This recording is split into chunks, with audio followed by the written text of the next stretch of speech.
Willow showed up in her wedding dress, hysterical and screaming. Everyone's defending Willow. But what if she's actually the one tearing this family apart? Michael's new actor is nailing it. Transitions like this usually take time to adjust to. Sometimes they never quite work. But this one is different. The switch was seamless, and he fits the role effortlessly. He brings a maturity and weight that makes the character far more believable as a father in his mid-30s and the son of a mob boss. Chad's portrayal was iconic. He built that role from the ground up and exited in a dramatic, fitting fashion. But Rory has the stronger acting chops. He adds depth, subtlety, and just the right amount of edge. Chad, though talented, still looked far too young for the role, which didn't help in portraying the gravity of Michael's current arc. I don't care that you're sorry. I care that I lost Wiley and Amelia. Michael needs to stay on course. It's in the best interest of the children for their mother to take the necessary time to heal and gain a healthier mental outlook. Any deviation from that plan would be a mistake. The fact that Willow was the one interfering with Daisy, actively trying to separate Michael from his daughter, is about to come to light. The sudden shift in how others treat her, as if she's the victim, is jarring. She made her choices, and now the consequences are circling back. Despite being warned by Rick to stay away from Michael while the case is being handled, Willow went straight to him. It was a reckless move. Michael may be difficult, but he's not stupid, and as a lawyer, he understands the stakes. Notably, Willow finally used the phrase, "our children," instead of the usual, "my children," a small but long overdue shift. It echoes the same possessiveness that Nina often displays when referring to "my daughter." Jason's recent behavior has drawn criticism as well. Despite asking Elizabeth for help, he didn't visit her after her accident and ignored Jack in Europe, only making time for Britt. Meanwhile, Danny seems to be left in the margins as Jason continues to prioritize Sunny, Carly, and Michael. His choices paint a disappointing picture. Jocelyn's darker hair hasn't gone unnoticed. It appears to be an attempt to make her seem more serious, possibly as a prelude to her stepping into more intense storylines. There's growing speculation that Emma may actually be working with the FBI. Can I see Wiley and Amelia? As for Willow, her mental state continues to deteriorate. She knows she was behind the Daisy manipulation and is growing increasingly desperate to be near her children. Willow showed up in her wedding dress, hysterical and screaming. Without intervention, the situation could escalate dangerously. Michael must not cave. The truth about Willow's actions with Daisy will inevitably come to light.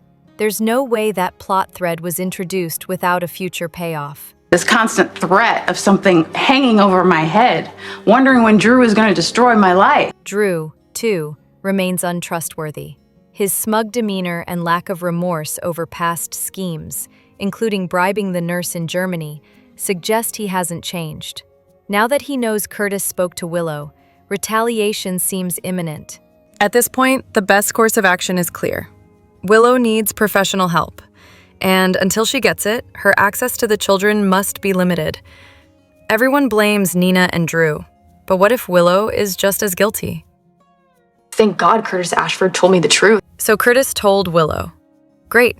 Nina knows, Portia knows, Willow knows. Who doesn't know at this point? It's not exactly classified information. Now Lulu is being forced to relive one of the most painful chapters of her life? How original.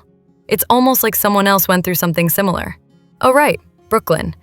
But that was probably just Elizabeth slipping up again, not that she even realizes half of what she says lately.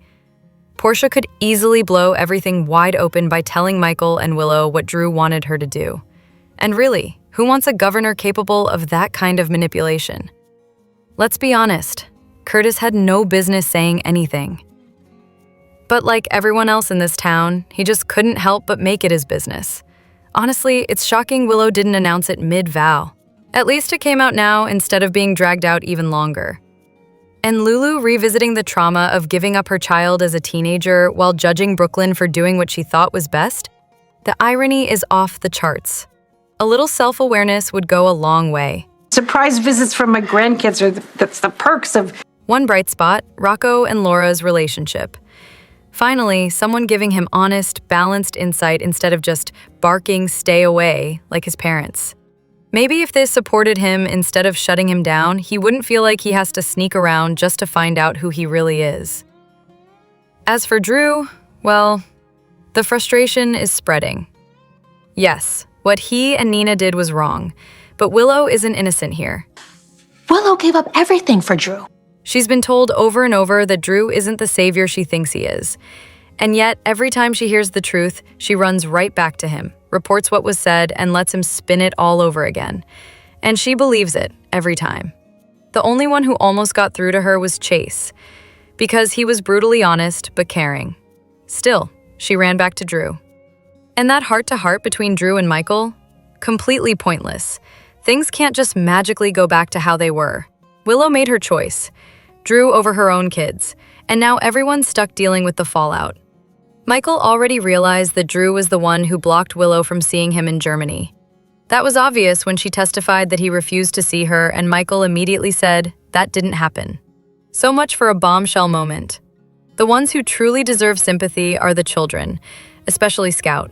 She's lost her stability, been uprooted from her home, and separated from the people she loves most. The damage is real. Trina told me what happened. You broke her heart. Trina, at least, is standing her ground. She's grown tremendously since her time with Spencer. Kai might be sorry, but he crossed a line and she's not looking the other way. Good for her. Meanwhile, Willow still refuses to take accountability. One moment she's emotional, then completely detached, then calm, then on a warpath. It's like watching 4 different people share the same body. I changed my mind on the whole situation. Elizabeth couldn't help herself. Again, she said just enough for someone to connect the dots and figure out Curtis was involved. Now here comes the next wave of blackmail from Drew. Perfect. You reap what you sow. Lulu convinced herself she was doing Brooklyn a favor, even though it wasn't her place. Now that the tables have turned and Brooklyn's playing her own game, Lulu suddenly wants boundaries. Convenient. And here's a thought. What if the whole scene at the wedding was staged? What if Drew already told Willow everything and the whole meltdown was just for show so she could get custody and disappear with him?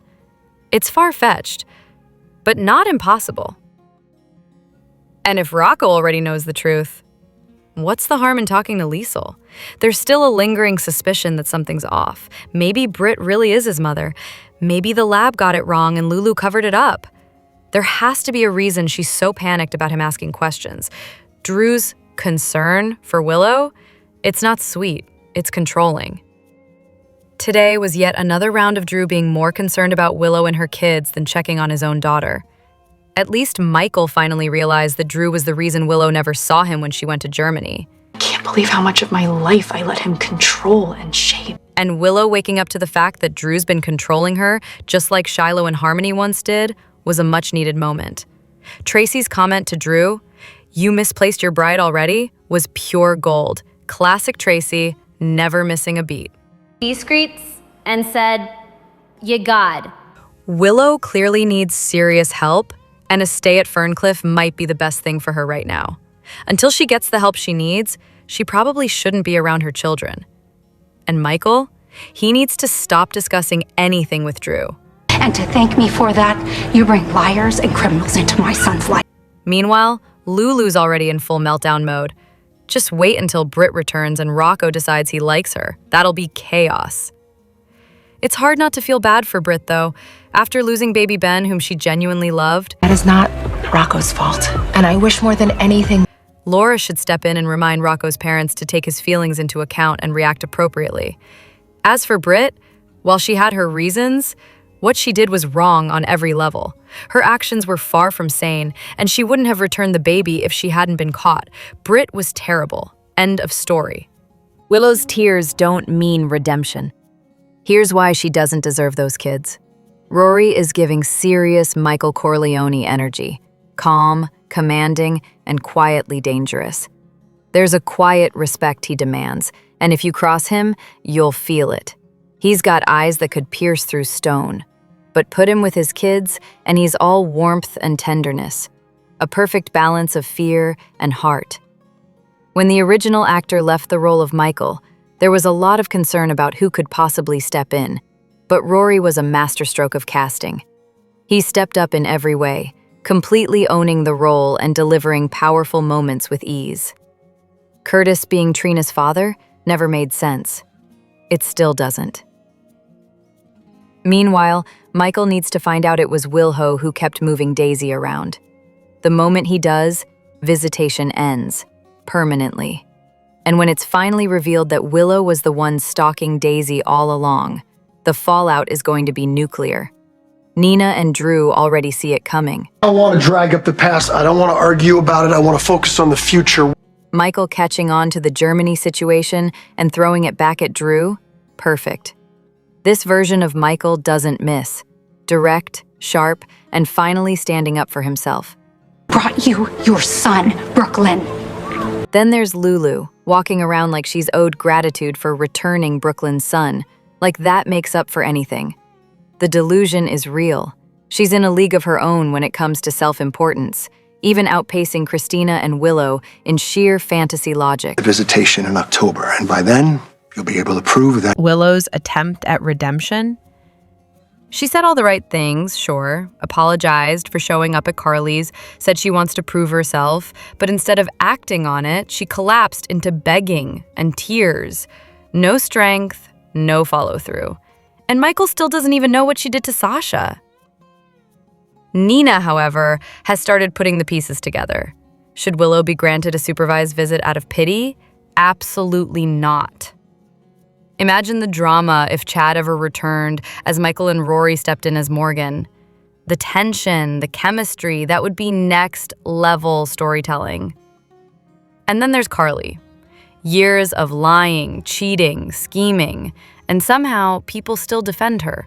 She's a convicted felon. Sonny should have full custody of Donna by now. Finally, Elizabeth, always quick to stir the pot, always loudest in the room. Things made more sense when she was with Lucky. Now, it's just endless noise. Willow was supposed to receive $5 million in the divorce settlement, so why is she suddenly in need of help with legal fees and a place to stay? But just know you can stay here for as long as you need. It makes no sense. At this point, Nina needs to stop coddling her and give her a dose of reality. Something like, And after learning that Drew slept with Willow's mom, you're still defending him? Willow, maybe I should have told you I was sleeping with Drew, but I didn't owe you that.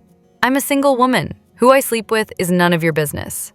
You were the one who was married. Your loyal husband and your beautiful children should have been more than enough reason not to sleep with his uncle. I'm not the reason you lost your kids. You are. And then she should walk out and leave Willow to sit with that. It's unfortunate that Sasha wasn't Nina's daughter instead. She at least has some sense. Meanwhile, Elizabeth once again proves she can't keep anything to herself. Kai's presence is unnecessary. You see now that fighting over Drew wasn't worth it? Watching Willow fall under Drew's influence was already tiresome, and now there's another character blindly idolizing him. There's also an old storyline worth revisiting. Lucky's dog, the one Luke used to call Skillet Head. That dog had a romance with Lila Quartermain's standard poodle.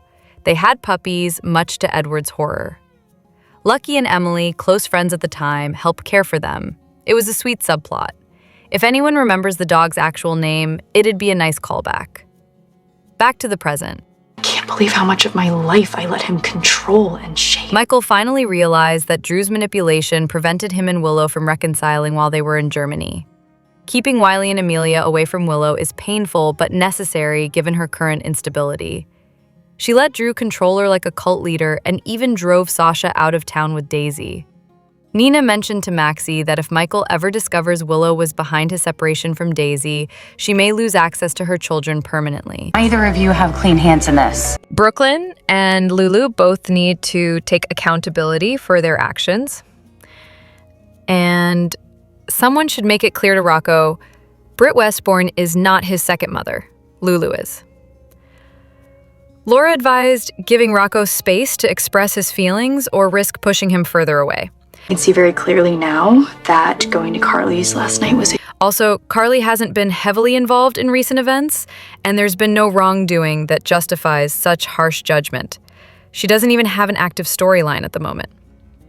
That is not Rocco's fault, and I wish Finally, Rocco's reaction to the situation with Britt feels exaggerated for a child his age. They call Drew a leader. I call him a con artist with good lighting. No more red tape, no more waiting, no more. The truth is finally out, and Michael's actions speak volumes. He's clearly focused on protecting his children, taking a stand that reflects both strength and clarity. In contrast, Willow continues to display emotional instability, raising serious questions about her judgment and reliability. I told you I loved you. Initially, Michael and Willow seemed like a promising couple.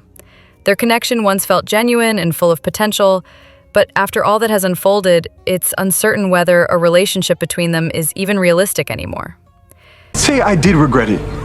Would that even matter? Still, the current dynamic between them suggests a spark remains. Their chemistry is undeniable, even in the aftermath of betrayal and chaos. But my mind is cleared now. Is reconciliation possible? Can Willow be redeemed? The answer isn't clear, but the emotional tension between them hints at a story that may not be finished yet.